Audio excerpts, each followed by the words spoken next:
Greetings and happy day. Thank you so much for being here to learn a little bit about motivational interviewing. This presentation is called An Inclusive Collaboration, Motivational Interviewing for Change. I am Dr. Cherry Collier, and I am the DEI Whisperer.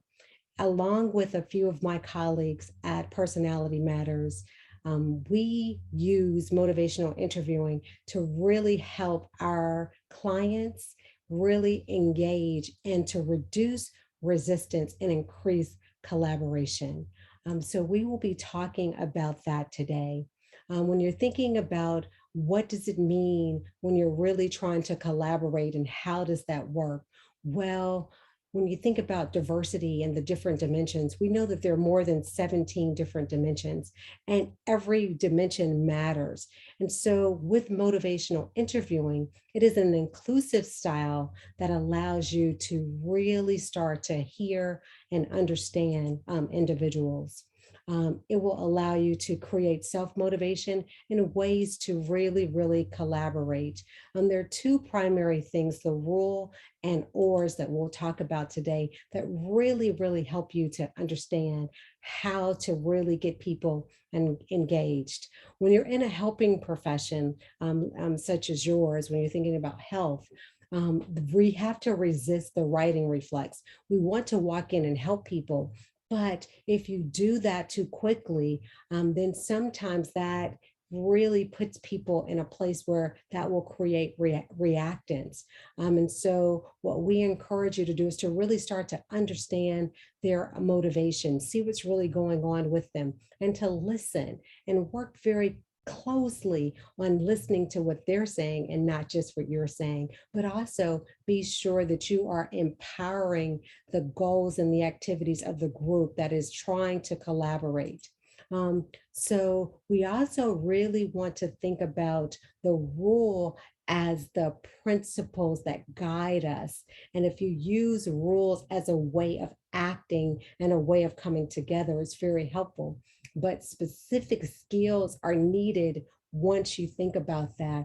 And that brings us to the ors. And what the ors allow us to do is to think about open-ended questions. How do we create an environment where we are asking, not telling? But in that asking, we need to be sure that our asking is open questions, not simple yes and no's, but ways that encourage people to share.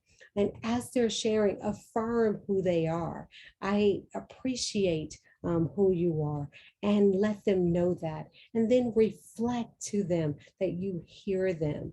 And that's something that's very important. And once you've heard them, summarize overall. If I'm getting this correctly, here is what you are saying. And so the results, when we think about this technique, motivational interviewing has been used in lots of fields, and it has really been seen as something that helps to create behavior change. Many studies have been able to support that. And we know that when you're thinking about diversity and inclusion, sometimes you have very polarizing views. Oh, not that, but this. And this gives you that chance to really value and create a way to hear people and allow others to be seen, heard, and understood. And so this is a very empathic way to communicate and create collaboration. It is something, again, that's been used in many different fields. And if you want to build equity and inclusion, no better way than to practice motivational interviewing and really start to understand that every person is valuable, and we don't have to agree to everything. We can agree to disagree agreeably. And instead of telling people, asking very powerful questions and finding those motivations. So a lot of great research out there on this, and I really hope that you enjoy our poster.